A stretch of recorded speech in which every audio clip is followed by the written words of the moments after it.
Alright, Shalom, Shalom. First and foremost, we give all praises, honor, and glory to Yahweh Shem Shah, Bashim Kakwadash, double honor to the elders and apostles of the great millstone, and GMS who do rule and teach well. And brother here, Shemash Wamban Yahweh. And today, I'd like to get into a chapter that I don't really get into very often. I mention certain things, but I haven't done a breakdown of it in a hot minute. I'm gonna probably break this up into parts. It is about 30 verses. God damn it, about 30 verses, and I'll just bring out I don't know. Say we'll go into like here. We'll play it by ear. I don't want this to be too long. So in the first year, Belshazzar, king of Babylon, Daniel had a dream of visions of his head upon his bed. Then he wrote the dream and told us some of the matters. Right, I didn't prepare anything for this lesson. I'm just going in the spirit. Depending on how much I get into every verse, maybe end faster, maybe take a little longer. I don't know. I'm going clearly by the spirit on this one. So first year, Belshazzar, king of Babylon. Right, Belshazzar is the son, a grandson, Nebuchadnezzar. I think it's actually his grandson, because that's explained with Nabonidus. I think it was Nebuchadnezzar, then it was Nabonidus, and Belshazzar. I think history they try to say otherwise, but I just put like son or grandson. I remember reading different articles and things like that. They try to see different things. Things spake and said. Now this jumps backwards. I believe if you read Daniel the 5th chapter, that's it already talks about Cyrus and things like that. So you gotta understand what a lot of these prophetic books they jump around a lot. And this one is prophecy and things that happened back then. Prophecy back then for them, but nowadays for us, which does have some future prophecies. That's future prophecies even for us. But certain things back then already happened, and it was prophecy for them back then, if that makes sense. Like in the context of whatever you're reading, like in 2 Samuel, there was many, many, many prophecies that came and went and happened. And that was prophecy for them back then, but for us in our time, it already happened and it already came true. And he spake and said, I saw in the vision by night, and behold, the four winds of the heavens forwards strove upon the great sea. Right?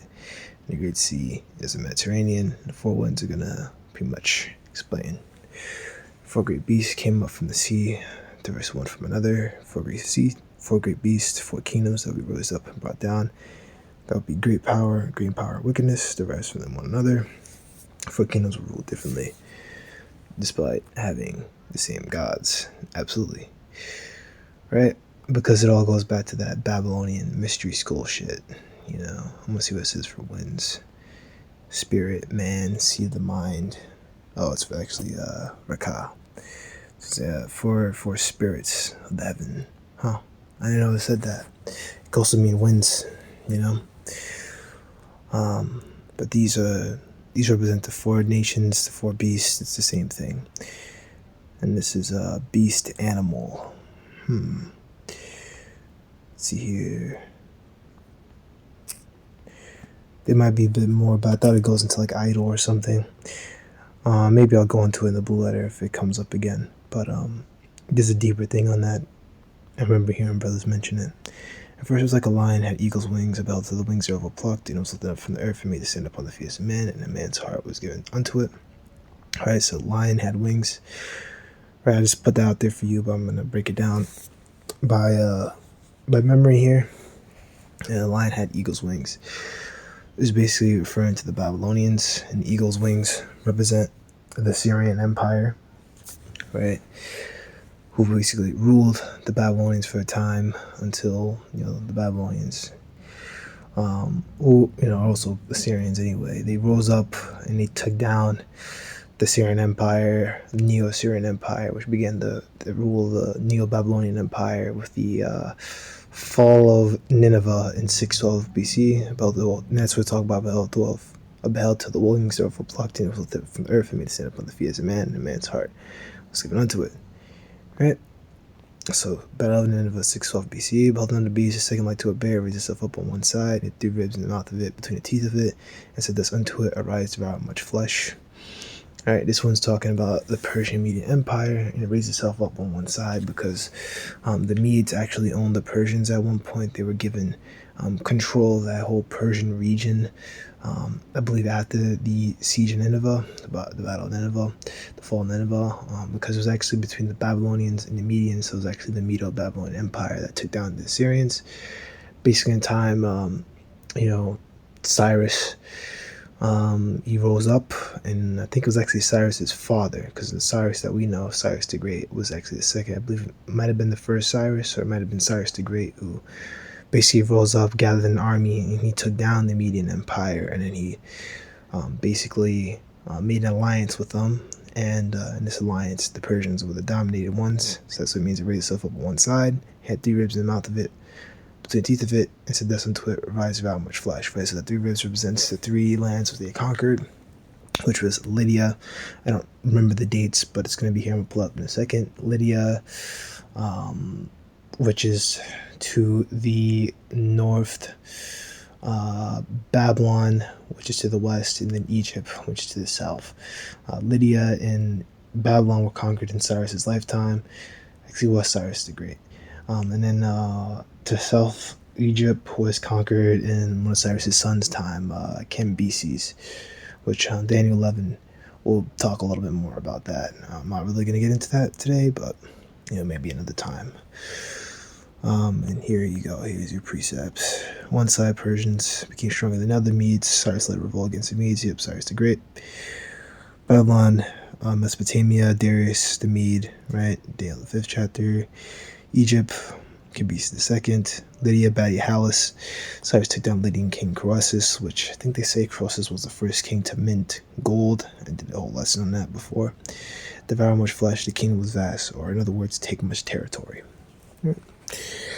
At this, behold, and lo, another like a leopard, which had upon the back of it 4 wings of a fowl. The beast also had 4 heads, and the dominion was given unto it, like a leopard, and the back of it had 4 wings of a fowl, right? So this is talking about the Grecian Empire, which this nation took down, the Persian Empire through Alexander the Great in the Battle of... Damn, there was a battle. It was a battle name. He took down, was it Cyrus the Third or Darius the Third? Darius the Third, I believe. He took him down in a big battle, but I'm going to just get it here. But it's the Greeks, and the 4 wings are pretty much the 4 nations they conquered: Greece, Egypt, Asia Minor, Syria. Right, and it's like onto Leopard because they strike quickly, and the whole conquering was very, very quick. I think it was about 13 years it took Alexander to take all that territory. You read First Maccabees, the 1st chapter, go all into that, right? And basically, First Maccabees is going to talk about the rest of this. When Alexander died, his kingdom was split amongst his 4 generals, 4 trusted men. There's actually more than that.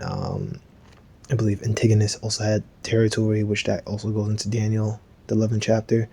It's deeper than just the 4 of them, So Cassander in Greece, Ptolemy in Egypt, Lysimachus in Asia Minor, which I believe someone else ended up taking that from him. He wound up dying and whatever. Seleucus had Syria to Persia, right? From whom came Antiochus IV. And pretty much in time the Romans came up and kicked all their asses, right? And this is all First Maccabees, the 1st chapter, right? At this, behold, night visions, behold, the 4th beast, dreadful and terrible, and strong exceedingly, and had great iron teeth. It devoured and brake in pieces, and stamped the residue with the feet of it, and it was diverse from all the beasts that were before it, and it had 10 horns. And this is talking about the Roman Empire back then. It was dreadful and terrible and strong exceedingly. They had a very powerful military.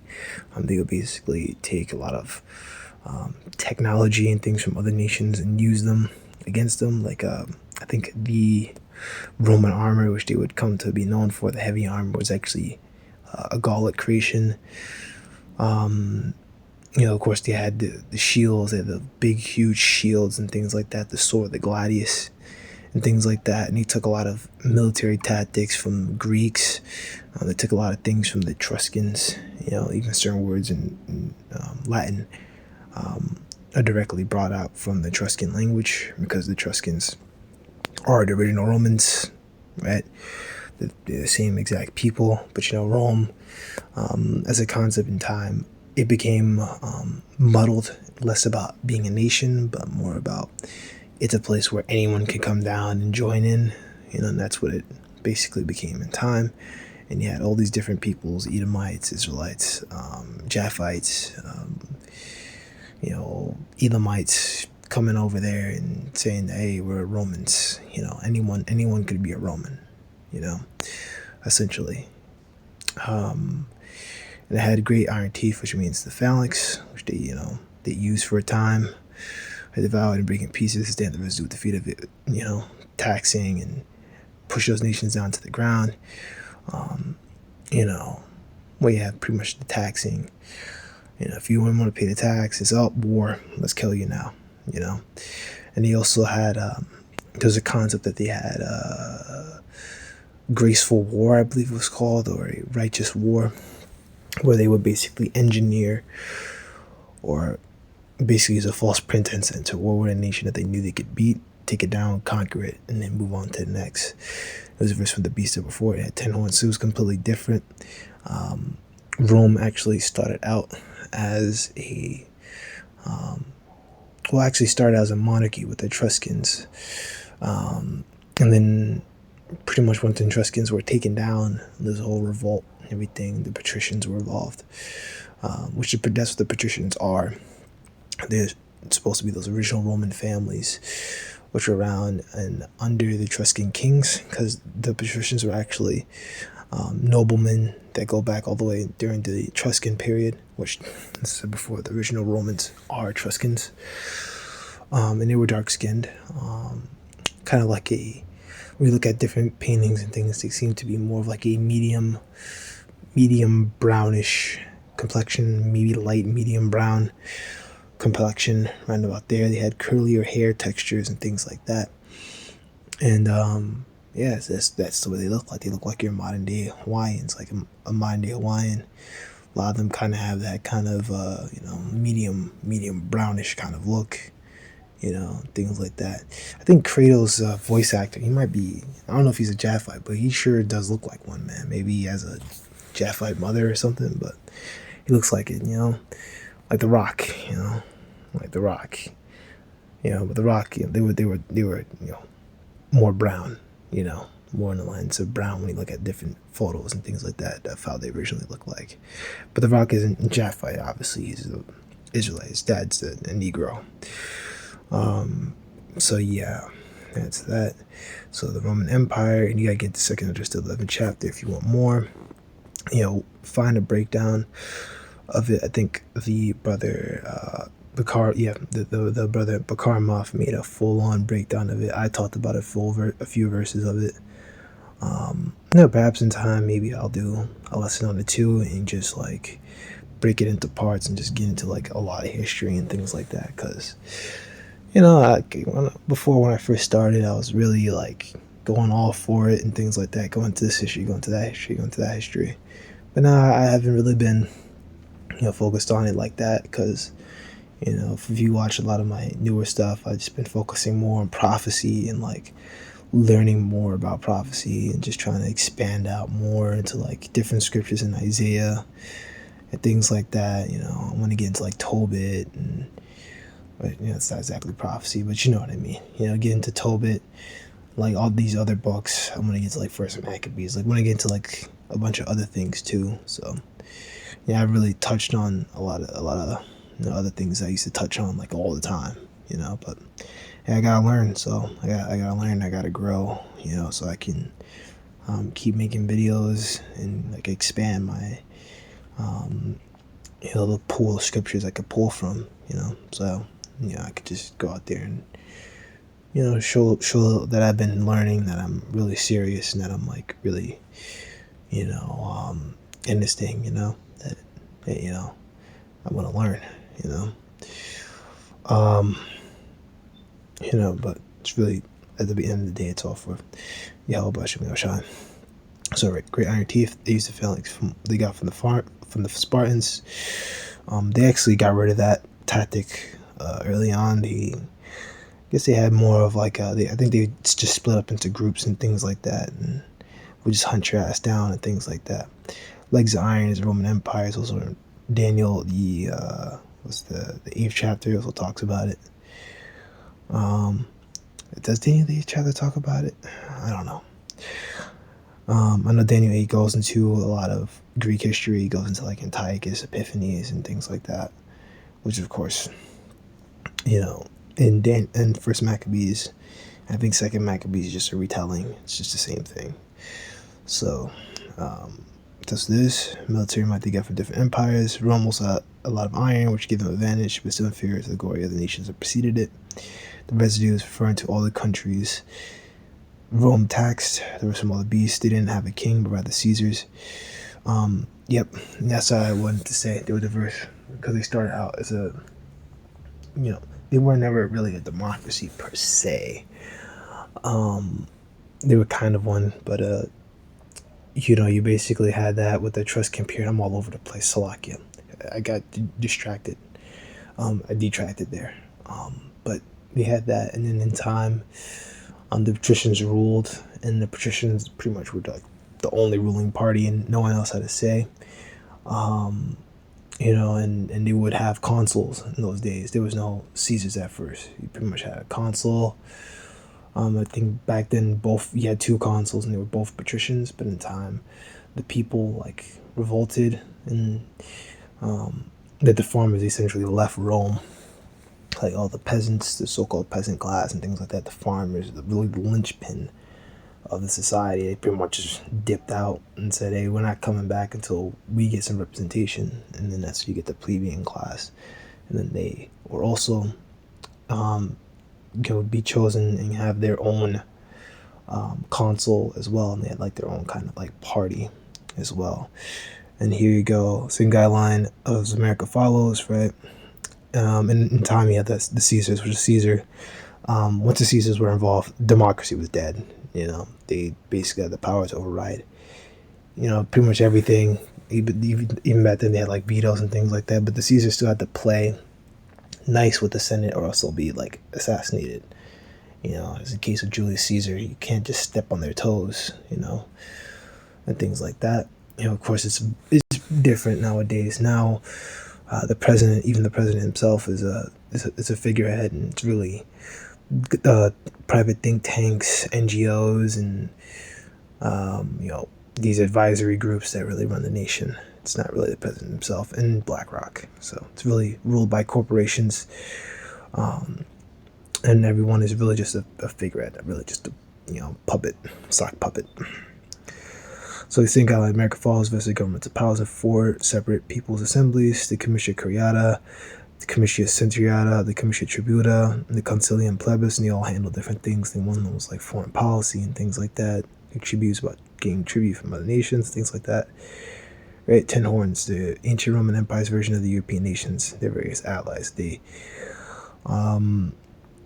conquered, and of course they were the nation that would be the one to put an end to us, and pretty much force us to escape into, different parts in Africa. Force a lot of us to escape down south, the ones that were, right, because you had a lot of Jakes that were still believing, because we were warned, there was a warning that went out by Yahushua to escape from the city and things like that, so that's what happened. The Jakes left, and in time, we fell away from our ways. We started following the Hamite stuff.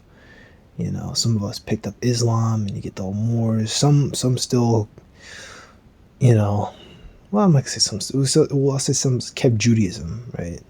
Maybe they didn't keep like, Christianity, original Christianity. Some very well might have, but we know that Christianity was still like around and stuff even after Jake took over Rome, but they were still persecuted. They still didn't really like him like that, and it wasn't until like Constantine came on the scene, and then things started to really change. And Constantine is another Jake, and then things just got muddied, and they just added the Trinity doctrine, and other wicked stuff, and it just muddled everything. And then Esau, when he got into power, he took the same stuff and he ran with it and then changed the images. I consider the whole, and behold, there came up another little horn, for whom they were the first of the 3 horns plucked up by the roots. And behold, this horn were the eyes of man, and a mouth speaking great things. So there came another little horn, from the 3 of the first horns were plucked up by the roots, which is, this is talking about America. In Daniel 8, that's talking about Antiochus Epiphanes, right? And he took up the English, the French, and the Spanish. There's been more details here. Yep, the United States, as it said, eyes of a man and mouth speaking great things, all that wickedness that they push. Right? There you go. The first horns, French, British, and Spanish, all had portions of America. And the French and British War, French and Indian War, which is the first one, the American Independence War, right, which happened next, the Spanish-American War, which happened in the 1900s. I want to say around about 1900s and maybe late 1800s, and that pretty much made way for America to completely establish itself. And I think America got the Philippines out of Spain from that, and then that was pretty much America, pretty much being established as okay, this is our part of the world. And I'm not saying Philippines is part of America. I'm just saying that war was just what crystallized everything for America to pretty much get the power that they have, and to pretty much, reinforce that this is a nation that will not be taken down by, various European powers. It's not going to happen. The beheld of the thrones were cast down. Ancient days did sit, whose garment was white as snow, and David's head like the pure wool. His throne was like the fiery flame, his will as a burning fire. Right? And it's talking about Yahweh, right? Let's see here. Before me, there was no God. Before me, there was no God. If I can find this, Isaiah 43:10, you are my witnesses, saith the Lord, and my servant whom I am chosen, that you may know and believe me. As in I am he, before me there was no God, neither should there be after me. Okay? So that's what it is. Name means Yahweh. And there's no other God besides him. And chariot is the second part, though, like the fiery flame. It's a burning fire, right? Of the kings of the earth, till now, so all these nations, is have a beginning and an end. Yahushua, on the other hand, is the beginning and the end. And that the burning fire is the chariot. Daniel's global government has been destroyed by the powerful throne, aka chariot of the Lord Yahweh. That's how I see the 19th chapter. Yahweh is a so-called black man. He has white woolly hair, as we all know, right? A fire stream issued and came out from before him. Thousands and thousands ministered unto him, and 10,000 times 10,000 stood before him. His judgment was set, and the books were opened. Fiery stream is a chariot. This is all talking about the angels and things like that. The thousands and thousands, different legions of angels. Like Yahushua said, he could call down legions of angels. Same thing in, 2nd Ezra 13. No, maybe. Yeah, that's what it is. Yeah, minister unto him. Yep.